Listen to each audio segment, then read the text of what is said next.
Oh, my Lord. Hello, everybody. It's Philly Kuts with another comic haul. October 22nd, 2014. I got about maybe 7 comics, I think. I lost count when I was there. Trying to reel it in, reel it down on the pull list.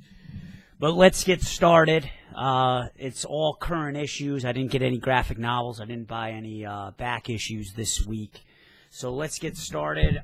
First I got from DC, Catwoman, number 35. I guess in this issue, she kind of starts to take over a crime syndicate, from what I understand. So think like Catwoman becomes like mafioso crime boss, I guess. And I'm disappointed because I didn't get the cover that I wanted to get. I wanted to get the variant cover, the Monsters of the Month variant cover, and it had this wonderful, wonderful cover of Catwoman. It just kind of shows like a bust, like kind of like a statue sort of. 3/4 view, I would say, up to here in her shoulders. And she's, dressed in her Catwoman suit. She's got the goggles up on her head. And she's dumping a jack-o'-lantern out, that someone's carved. And dumping out of the jack-o'-lantern is, like, jewelry and stuff. Like, she just did it on a haul.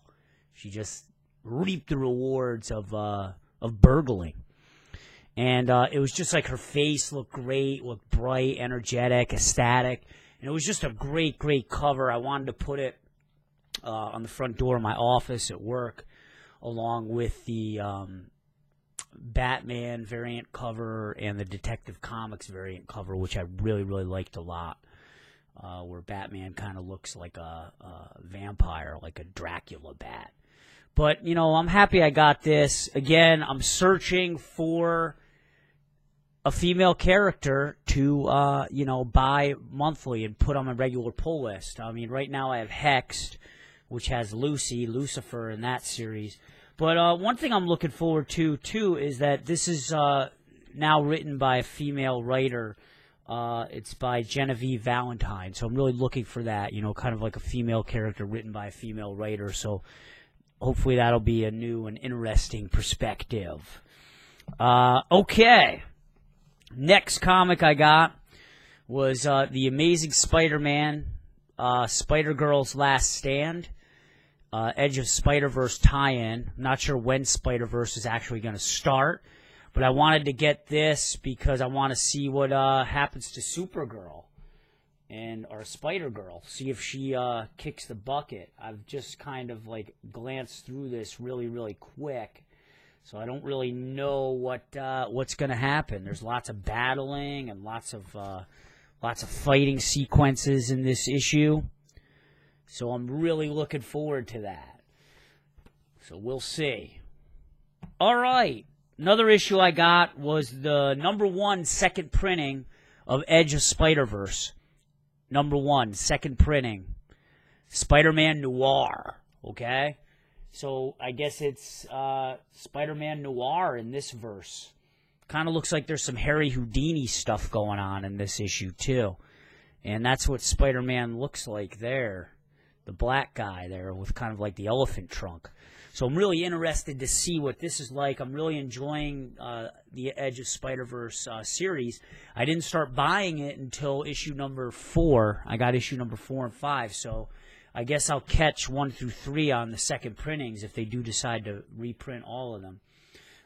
Basically, in this issue, it says New York City, 1939, driven by idealism and values as Aunt May and late Uncle Ben taught him. The brash young Peter Parker embraced journalism as a force to fight evil and give power to the innocent and the helpless.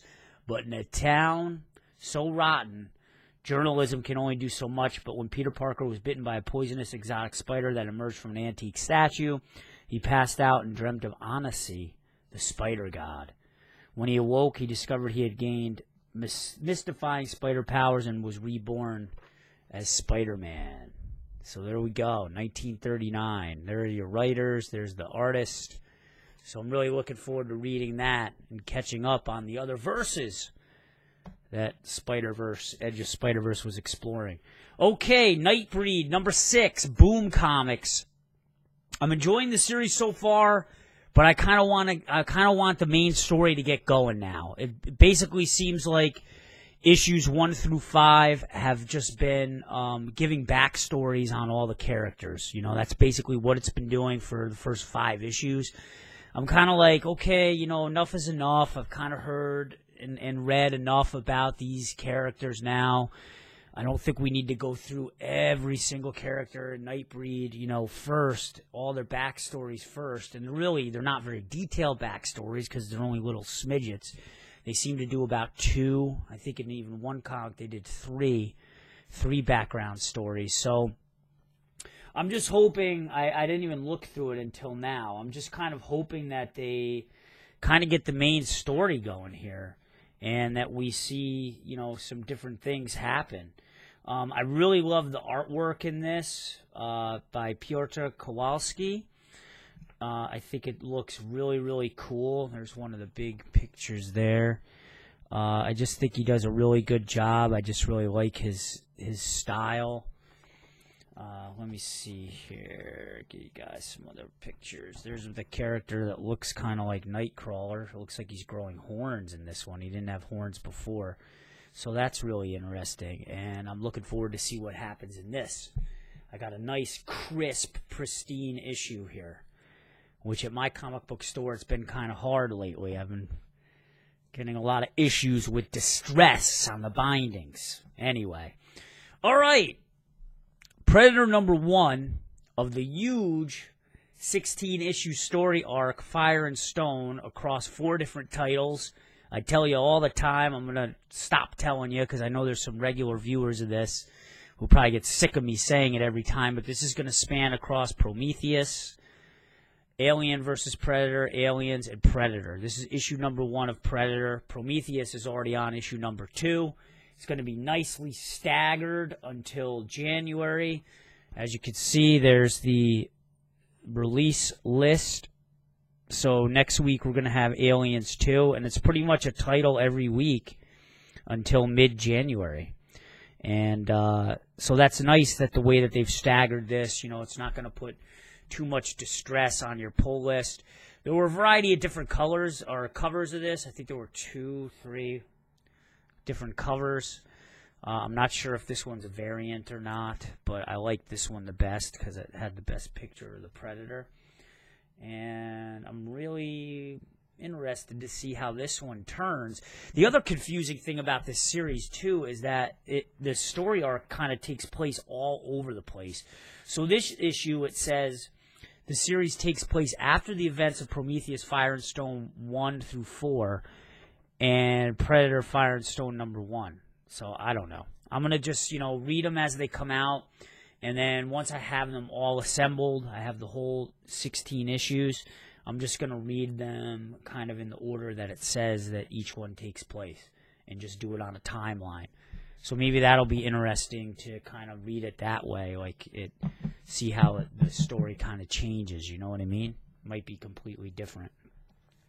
Okay, and I got Colder the Bad Seed number 1. I don't really know much about it. I just kind of saw this in the horror section at the store, and it seems to be about a character who is like dealing with some sort of psychosis or something.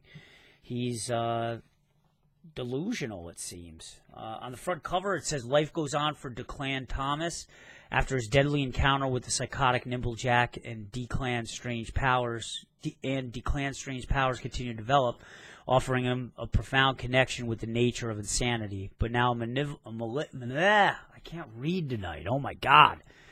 Now a malevolent new type of madness has come to town, and it has big plans for Declan. And it's written by Paul Tobin. He's known for writing horror stuff. There's some really cool, like, creepy crawlies in here that I really liked and I thought were interesting. There's kind of a sequence in here, too, where the guy just starts, like, wringing people's arms out and wringing people's necks, it seemed. You know, very, very strange stuff. Eating a crow and stuff. biting into a crow, picking out maggots. I mean, it's just kind of like really weird and bizarre stuff, and that's kind of like right up my alley. I like that weird macabre stuff, so I think I should probably enjoy this, and I'll see how it goes. I'll give it a chance. Still trying to find those permanent pulls, baby, on the pull list each month. And lastly, I got Harley Quinn number 11 as giving the females another chance.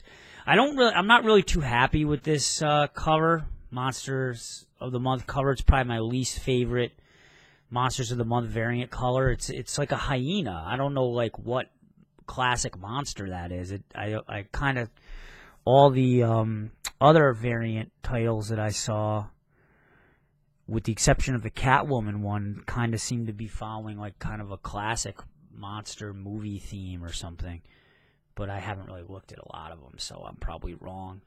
But this one's like a hyena, which, I don't know. I mean, I guess that's kind of like Harley's personality, if you think about it. She's kind of goofy and insane and has that edge, but she also can have some viciousness towards her. But in this series, it doesn't really seem like she's that bad as I've seen her in other series or in the Batman series. So I'm going to give this one a chance. I mean, it's kind of like quirky. It's kind of like a quirky comic, and has to do a lot with her relationships and stuff. So, I mean, I'm going to give it a chance. I bought the Harley Quinn one-shot, and I liked it. I found myself, laughing out loud and stuff. So it was pretty fun to read. So I figured, why not? Give it a chance. This one's written by Amanda Connor and Jimmy Palmiotti. I don't really know who they are. And Chad Harden is the artist. I'm not familiar with any of those folks, but figured I'd give it a chance.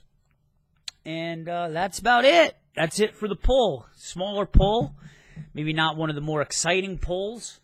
I'm probably going to look most forward to reading Nightbreed and then Predator, and then go right down the line.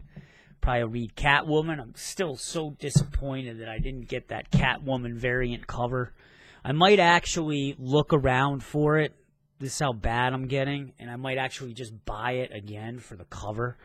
Like, I can't believe I'm getting at that level already where I'm just starting to buy possibly multiple copies of the same issue just for different covers. But I really like that cover, man. I mean, that cover was just great. If you can check it out, just, Catwoman number 35, Monsters of the Month variant cover. I mean, she just looks great on it. It was just a great looking cover. Like, it really kind of captured the essence, I feel, of Catwoman, Selina. And I'm really looking forward to that. Oh, and on another note, I didn't pull the trigger on getting Hellraiser, the Dark Watch trade paperback number 3, which I wanted to get because I do have the first 2 graphic novels, but it was $20. And I know I can order it online from cheapgraphicnovels.com. However, they're sold out of it right now, so I got to wait and see when they get that back in stock.